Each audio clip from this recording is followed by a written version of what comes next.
गयासुर दानव, उसको जो है गया भर में खाली सिर है और 5 कोस पूरा पश्चिम उत्तर दक्षिण उसका भुजा है। हर के पांडे ब्लॉग में आपका स्वागत है और आज हम आ चुके हैं फाइनली गया जी। तो दोस्तों गया जी हमारा ज्ञान और मोक्ष की धरती है दोस्तों। तो चलिए आज आपको ले चलते हैं रबर डैम। दोस्तों वीडियो पे बने रहें। ये पितृपक्ष मेला गया 25 सितंबर तक, 9 सितंबर से 25 सितंबर तक रहेगा अभी पितृपक्ष मेला महासंगम के अनुसार। तो दोस्तों 5 बजे शाम से और प्रातः 5 बजे तक आवागमन का यहाँ पे बंद है। डैम पे आना जाना बंद है, आप देख पा रहे हैं। तो चलिए ऊपर की ओर चलते हैं।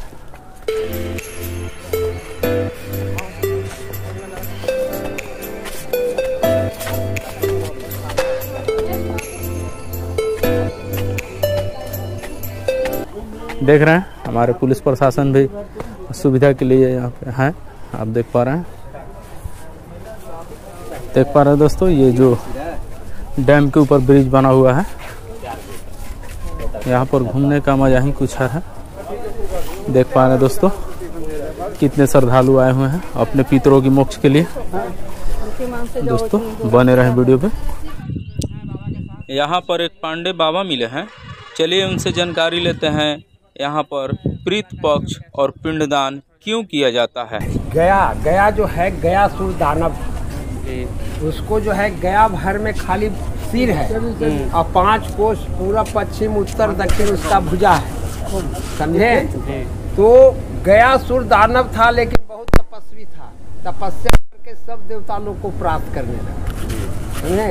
तो कहीं कि भाई दानव हो कि इतना तपस्वी इतना बलवान है तो हम लोग को तो गुजारा नहीं होगा सब देवता लोग। कहीं नहीं, गयासुर तुम्हारा शरीर पवित्र है, तुम्हारे शरीर पर हम यज्ञ करेंगे, महारुद्र यज्ञ।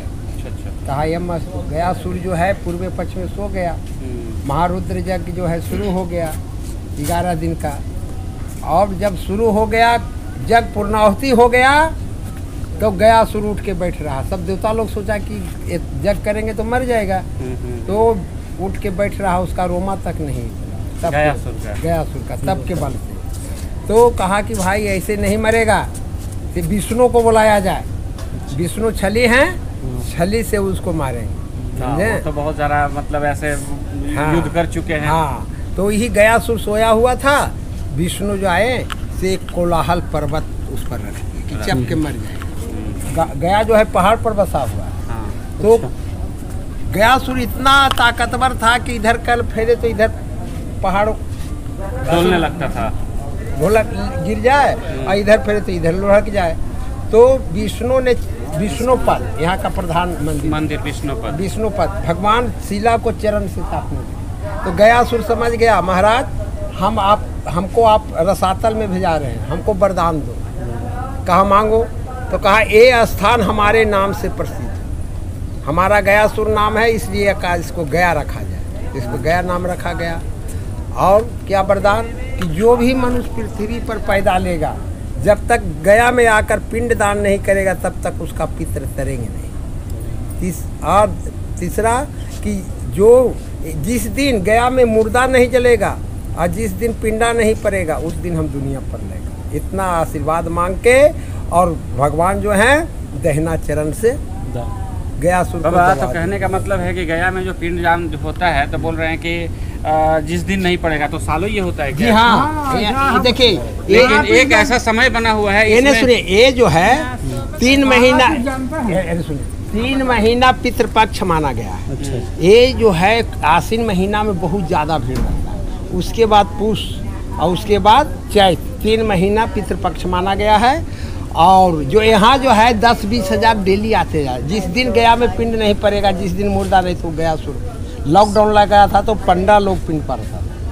हाँ, लेकिन पर डे होना है। हाँ, होना है। और सीता जी की कहानी भी कुछ जुड़ी हुई है यहाँ से, तो दशरथ का जो पिंडदान था उसके बारे में तो सुनिए, तो वही तो है। तो सोचे भगवान सोचे कि भाई हमारे भी माता पिता मर गए हैं। अब गयासुर कहा है कि गया श्राद्ध में स्त्री पुरुष दोनों होना चाहिए। अश्वमेध यज्ञ है, ये अश्वमेध यज्ञ करने का फल होता है।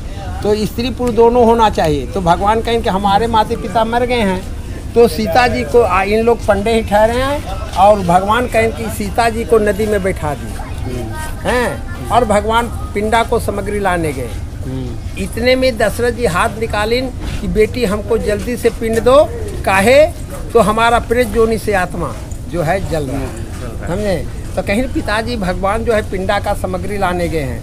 हमारा पास कुछ आजकल माता बहन है कि 1000, 2000, 5000 अगर लेकर नहीं आवेगा तब तक नहीं आवेगा संग में, कहे का हमको कुछ खाने का रहेगा, खरीदने का रहेगा, तुमसे मांगेंगे। और सीता जी के पास एक अधेली नहीं था, कुछ नहीं। कहीं पिताजी हमारे पास कुछ नहीं, भगवान सामग्री लाने गए हैं, समझे, तो हम क्या चीज़ का दें, तो कुछ के दे दो। तो कहते हैं नदी में जिधर देखते हैं उधर रेती मालूम पड़ता है, तो हमको रेती के ही दे दो। तो कहा कि भाई बिना ब्राह्मण बिना तो आपका पैठ नहीं होगा। वही ब्राह्मण को बुलाए, श्राद्ध हुआ रेत का। तो उसके बाद में श्राद्ध के बाद दक्षिणा, भोजन, अन्नदान, गौदान, वस्त्रदान दीजिए। तो सीता के पास कुछ नहीं था। कहा ब्राह्मण देवता हमारे पास कुछ, जाओ तुमको ऋणी हो गए, जो भी जितना भी आपको कुर्सी जाएगा, पोता पर पोता, धन दौलत रुपया चांदी सोना अन्न का कमी नहीं होने देगा। हो गया। साक्षी में ब्राह्मण को रखा, गौ को रखा, फल्गु नदी को और तुलसी के पेड़ अछेवट को। तो भगवान सामग्री लेकर आए, तो कहीं चलो श्राद्ध करना है। तो कहा सीता जी के श्राद्ध हो गया, पिताजी आए थे, तो क्या दिया, तो रेत का दिया। कहा कुछ को दो, मलाई का दो चाहे रेत का दो, बिना ब्राह्मण का तो नहीं। ब्राह्मण पूछा जाए, तो ब्राह्मण से पूछा गया, तो कहीं कि लक्ष्मी जी कहीं कि आपको ऋणी हो जाए, तो हो सकता है लक्ष्मी चंचल आज रहे बिहान रहे न, फिर नहीं रह सकते हैं।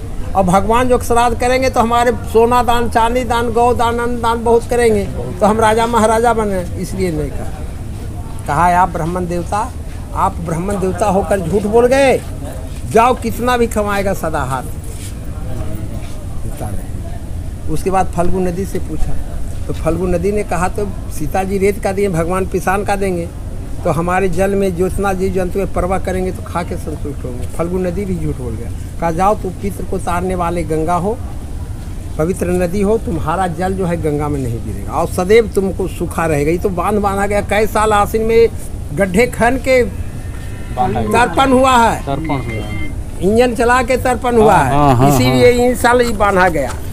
हाँ, तो फल्गु नदी भी झूठ बोल गया। कहा तुम्हारा जल जो है सदैव सूखा रहे, अंदर अंदर धारा बढ़ेगा और तुम्हारा जल जो है गंगा में नहीं गिरेगा। गौ से पूछा, तो गौ भी कहा कि भगवान किसान पिंड देंगे तो खाएंगे हमारा आत्मा सब। गौ भी झूठ बोल गया। गौ माता, गौ में करोड़ों देवता वास है। कहा गौ माता होकर तुम झूठ बोल गई, जाओ तुम कलयुग में आगे के भाग अशुद्ध रहेगा, पाछे के शुद्ध रहेगा। अगर कुछ जूठा दे तो कहता है कि जूठा कर दिया गौ, ये लगेगा पूजा में नहीं, लेकिन उसको दूध पेशाओ, गोबर का पूजा होता है, पीछे का भाग शुद्ध है। और गौ होकर तुम कलयुग में बिष्टा खाएगी, शराब। उसके बाद में तुलसी से पूछा, तुलसी भी झूठ बोल गई। कहा जाओ तुम जब देव स्थल में जहाँ पूजी जाएगी तहाँ तुम्हारा विकास नहीं होगा, गंदे स्थल में तुम्हारा विकास होगा। फिर उसके बाद अछेवत से पूछा, तो अछेवत कहा हो गया। कहा जाओ तुमको जो है आयु, अच्छे बट का वृक्ष, सब पेड़ों में बट का वृक्ष अगर काटिएगा नहीं तो उसको आयु खत्म नहीं होता है, उसको शोर पर शोर बिकते रहता है। आदमी काट देता है इसीलिए वो खत्म हो जाता है, नहीं तो उसको आयु बहुत बड़ा है। तो तुम्हारा आयु अधिक रहेगा। और उसके बाद में ब्राह्मण जो नहीं कह दिया तो भगवान को 45वें जगह पिंड दान करना पड़ा और लोग कर रहे। प्रेम से बोलिए विष्णु भगवान की जय। सीता जी की शराब से ये फाल्गु नदी तो मुक्त हो चुकी है। बता दीजिए, क्या लगता है आगे? बता दीजिए बाबा, क्या लगेगा? हाँ, यानी पानी रहेगा ना? अरे पानी एजा यहाँ रहेगा, बाकी आओ सागर तो सूखा रहेगा, उसका शराब है। चलिए यहीं पर नहीं रहेगा। ठीक है बाबा जी। तो दोस्तों आपने देख लिया, फाल्गु नदी का शराब है, यहाँ पानी रहेगा लेकिन आगे पानी नहीं रहेगा, बालू ही दिखाई देगा। तो वीडियो पे बने रहें। आप देख पा रहे हैं दोस्तों, 312 करोड़ की लागत से ये रबर डैम और ब्रिज का निर्माण हुआ है। और रबर डैम दोस्तों यह एक ट्यूब है, इसमें हवा भरने के बाद ये पानी को रोक लेता है और पानी ज़्यादा होने पर इसमें से हवा निकाल कर पानी को आगे बढ़ाया जाता है दोस्तों। और ऐसे 6 ट्यूब इस डैम में लगे हुए हैं दोस्तों। और जो ये ब्रिज आप देख पा रहे हैं, सीता कुंड जाने के लिए बहुत से परेशानियों का सामना करना पड़ता था दोस्तों, और विष्णुपद से सीता कुंड जाने के लिए बहुत आसान रास्ता हो गया है। तो दोस्तों हमने आपको घुमा दिए गया जी डैम और ब्रिज। तो दोस्तों अगले ब्लॉक में ले चलते हैं आपको विष्णुपद मंदिर और मोक्ष धाम। तो वीडियो में बने रहिएगा।